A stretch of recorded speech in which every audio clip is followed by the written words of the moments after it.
Here's 3 dangerous thoughts every writer has around tax time. First, what can you count off? I can count off my bed. I write on my bed, so it's a business expense, especially that expensive pillow I just bought. 2, for taxes, I can count off all my paper and pens as business expenses, right? My fancy note cards and journals, the posters I use to decorate my room, padded bulletin boards and stencils. Oh, and photo apps, as well as an app that can organize my daily schedule. 3, my phone. Contact my designer and editors and schedule conferences on my phone. Gee, I can buy one of those fancy ones that takes really good photos. I'll get a lot of tax money back, won't I? Well, no and yes. What truly are the kinds of things counted as writing expenses that can provide deductions on your taxes? Maybe this episode has a few answers. Welcome to The Write Focus, a podcast for writers at all levels, headed up by M.A. Lee with the assistance of Remy Black and Edie Runes, all from Writers Inc. Books. Our focus is productivity, process, craft, and other episodes can be found on thewritefocus.blogspot.com. Write to us at winkbooks@aol.com. Our podcast episodes last as long as it takes to fix a quick dinner, drive a short commute, or take a brisk walk. M.A. Lee is currently offering her novella The Lion's Den as a freebie when you sign up for her newsletter. Write to winkbooks@aol.com and ask to join to get the link and the free novella and then the current newsletter. As for today, we're bookcasting with Think Like a Pro by M.A. Lee, copyright 2017, revised 2018. Today's episode is an amalgamation of 3 different places in the guidebook along with information I've learned since revising Think Like a Pro in 2018. Like the plot method chapter that included Kiso Tenketsu, I'm adding in. Therefore, the transcript for this episode in its entirety will be on our website, thewritefocus.blogspot.com. Also, celebrate with us. We have reached the 25th episode after a celebratory email from my podcast host for passing the 15th episode. I have a feeling many podcasts start up, but few persist, so I'm rolling my eyes. Joanna Penn of The Creative Penn, which is a wonderful podcast, has hit her 500th episode, so my 25th episode seems like a small ladder rung. However, we have to start climbing somewhere. So, yay for The Write Focus in our 25th episode. It seems strange to celebrate as we hit this episode on tax tips for writers, yet we have to do tax tips now, and it is number 25. So, on with this episode, a few tax tips for writers, business expenses, and the like. For official tax help, see an accountant who can help you the first year that you make money, the first money that comes in, and consult a financial advisor who understands writing as intellectual property. You have a huge mental viewpoint to change. Becoming a professional writer is becoming a small business owner. Your product that you sell is your writing. Fiction, nonfiction, prose, or poetry. No matter which genre, no matter the length, no matter self-controlled or work for hire, no matter traditional or self-controlled or work for hire, no matter traditional or self-published, you are creating product with every word. Some products will be McMansions. Some will be rustic cabins in the forest. Some are a shed in the backyard. No matter where, every finished product is property generated by, and that makes it intellectual property. You'll see IP everywhere. You own your product. When you sell it, you actually sell a license to others to use and retain the property, unless you sign away the copyright in a contract. Always read contracts or pay an IP advisor to read it for you. That's just good business sense, and that's not what this episode is about. Let me head off on another tangent. When you first make money as a writer, or even when you launch the process to do so, you'll need a tax identification number from the IRS or the appropriate revenue institution for your government. A financial advisor can help you decide whether to have an S Corp or another tax designation and whether to have an LLC. These are early decisions to make when you start up your intellectual property business before you deliver your first product to the marketplace, to consumers, to readers. Tax numbers and designators are also not the focus of this episode. We're concerned with the expenses that you will gather up as you prepare to file taxes. To set up your small business properly, when you are so close to sending content to the marketplace readers, don't think about promotions first. Think about being a business owner and set up an appointment with a money professional, a CPA, or a financial advisor. Do this long before tax time. Do this early in your writing career, and you will be setting up your IP business with the best practices for a startup. Don't wait until January to April, the busiest times for a public accountant and a financial advisor. Schedule for summer or fall, then follow the advice you receive. Now that I have these two important professional life concepts out of the way, intellectual property and small business startup, I'll start with the tax tips. Remember those 3 foolish questions that open this episode in your bed because you sometimes prop up with your laptop to do late night writing? 2. Counting all your purchases of papers and pens and apps and more. 3. Counting off your phone so you can buy the newest gadget every year, especially one with great cameras or allows you to stream or game. Let's take your writing space first. The space you count on your taxes for writing has to be only for writing, not sleeping also. Not your dining room table, since you can clear it off 4 or 5 times for family gatherings or projects. You can't count the craft table in the corner. Yes, you may write there, but on 1 or 2 days each month, you also pay bills there. To count your writing space, you have to devote a space for writing only. This is one reason that pro writers may have an office that they go to, or a room solely for writing, or a backyard shed. You may have a desk and an unused walk-in closet space, or a corner with a window, as long as only purpose, not primarily, but only purpose, is for your small business. Measure it out. That devoted space can be used on your taxes to offset your mortgage or your rent. This is also the reason you should track your writing sessions, especially in the early years when you don't turn a profit. Yes, most writers, 99.9%, are not successful with their first publications. A zealous tax auditor might need to reference the writing sessions you spent in your writing space to count it as an official deduction. Set up your writing space not just for writing, but for tracking the business of writing. When you need to take a writing break, you can work with numbers in your writing space. Turn to something totally analytical when your creativity is feeling zapped. Take an hour or 2 to set up a business ledger. Track the month-by-month income outgo as a report. You can call it credits, debits, or earnings expenses if you wish. Project expenditures into the future. Projected expenses. After totting up columns of numbers, the brain will beg to return to creative writing. Create a running tally month to month. Running all of these numbers will make the creative side of your brain wish it were working with words, and when tax time rolls around, you will pat yourself on the back. Office include things for writing, grouping, organization. Writing includes pens, pencils, printer paper, writing paper, planner, journal, printer ink, and toner. Grouping supplies include paper clips, sticky notes and flags, highlighters, staples, and your stapler, and a hole punch for me, which belongs actually in the organization section. Binders, 3-hole punch, file folders, file folder organization system, such as a filing cabinet, or smaller file folder holders. And don't forget flash drives and other physical items that you find necessary for writing and developing stories. Office equipment includes desktop and laptop, keyboard, mouse pad, task lamp. Inkjets or LaserJet printers. Make sure they have a scanner. Specialized software programs, whether you're using Microsoft Word or Scrivener or Vellum or something of that sort. If you do your own covers or plan to do your own covers or have taken a class so you can do your own covers, then maybe Adobe Photoshop or software of that sort is important. Internet access. Yep,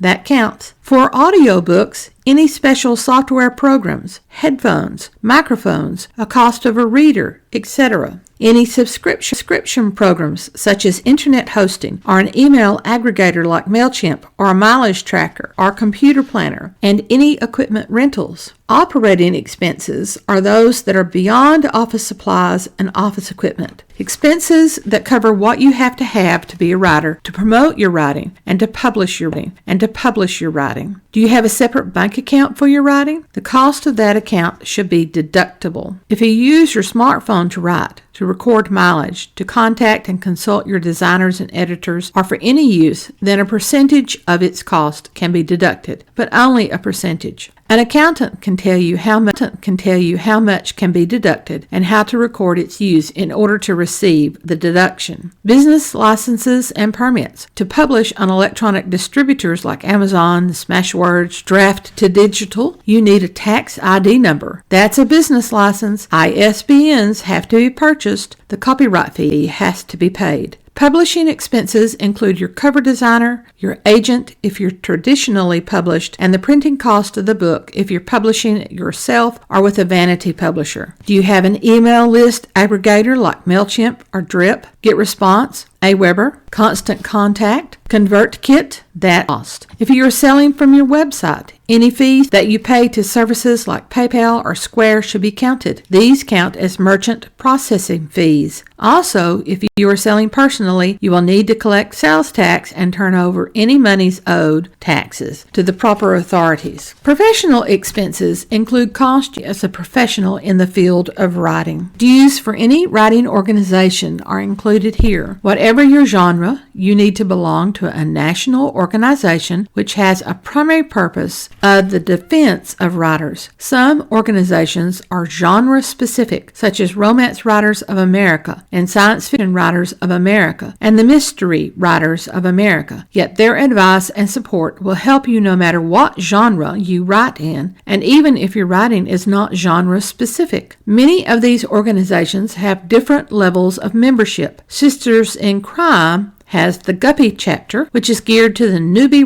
Organizations are exclusive, like Novelist Inc., which requires you to report your income and have to meet an income level. Prowl around and pay attention to events in the writing world, not just in your genre. Do you have developmental editors and content line editors? These go with any other consultation you might have. Have you purchased advertisements and swag, which is marketing materials? Any cost that you have related to promotion, be certain to record it. Seminars, conferences, continuing education classes, writing books, all of these show that you are attempting to improve your professional skill level. Classes and books show that you are improving your professional skill level. Keep the receipts. Conferences and seminars are opportunities for networking with other professional writers. Reader-specific conferences help you connect with your audience.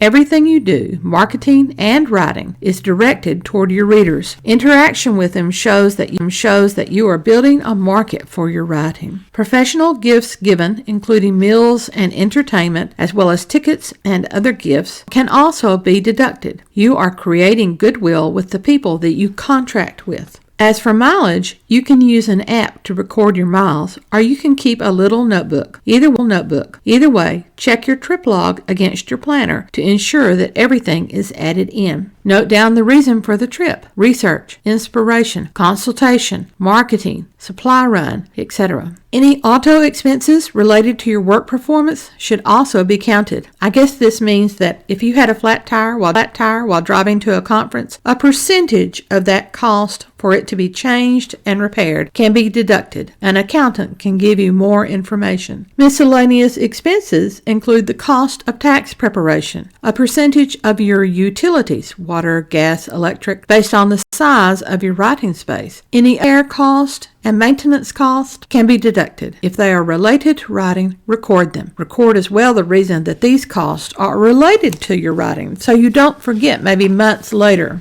Whatever you do, you have to be business savvy. Track your money wherever it goes, and then sit down at the end of the year and do a cost analysis. You should see a return on the money that you put into the business. If you're not earning, making a little more year to year, what do you need to change? Marketing? Blogging? More freelance work? Were you profligate with your writing expenses? Where did you waste money? I cannot resist charming little journals.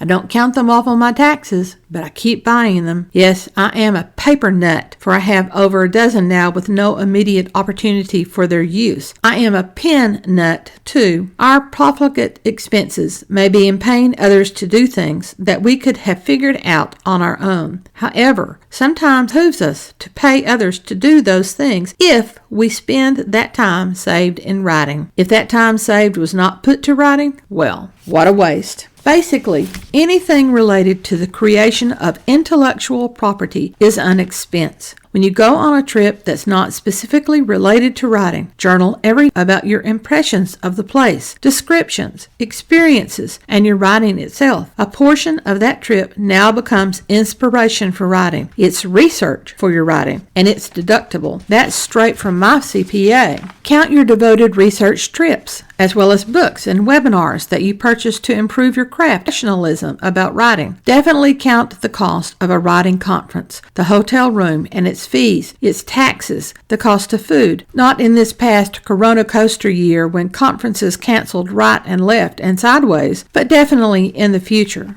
Account for all your sales money in the year it comes in. Deferring only works when you're six figures or more with a foreseen financial hardship in an approaching year. Otherwise, when you get it, pay taxes on it. Ask a CPA if you disagree with this advice. Other writing expenses may not be immediately writing related. For example, for last year's taxes, since I started this podcast in August, I will count microphone, headphones, fixing and editing cost, music license, and mixing software. All of those are expenses for this podcast, which is directly intended to support one small portion of my writing. If you're interviewed for a podcast, and you supply your own microphone and headphones, or you create audio files to support your books, or you create a YouTube video which you narrate, guess what? It's writing related. In addition, I'll have the cost of the subscription to the podcast host. If you access through Apple Podcast or Spotify or YouTube, that's from the RSS feed off Podbean, which my host is. And start now buying your own ISBNs so you can put your book in wide distribution. Don't wait like I did. I had lots of expense in 1 year that I could have spread out over 5 years. Also, pay the fee to register your copyright. Don't use poor man's copyright. What is poor man's copyright? It's mailing the manuscript to yourself and using the date stamp of the Postal Service as the copyright date. You never open that package. There's a major problem, however, with poor man's copyright. It won't hold up in a court, and the whole purpose of registering copyright is to ensure that you can take someone to court, maybe small claims court, because that's a new change to the laws, if they take intellectual property that you have copyrighted. One area that I have fallen down on as a writer is promotions. I'm trying to change that this year. I have started a newsletter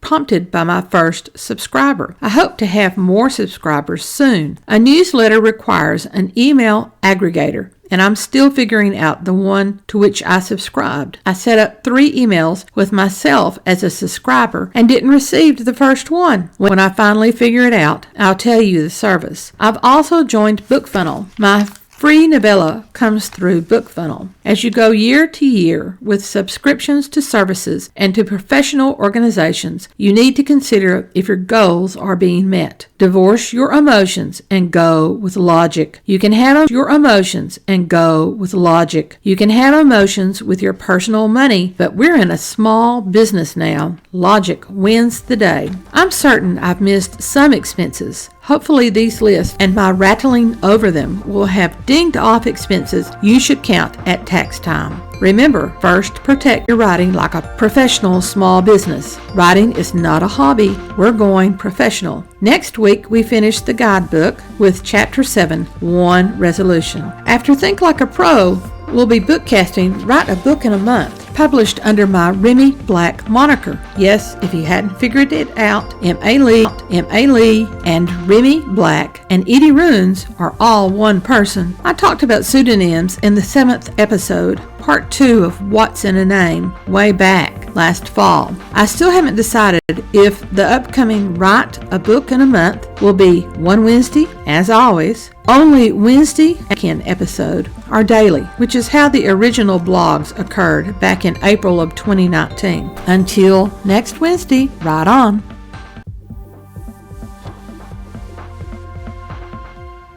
Here's 3 dangerous thoughts every writer has around tax time. First, what can you count off? I can count off my bed. I write on my bed, so it's a business expense, especially that expensive pillow I just bought. 2, for taxes, I can count off all my paper and pens as business expenses, right? My fancy note cards and journals, the posters I use to decorate my room, padded bulletin boards, and stencils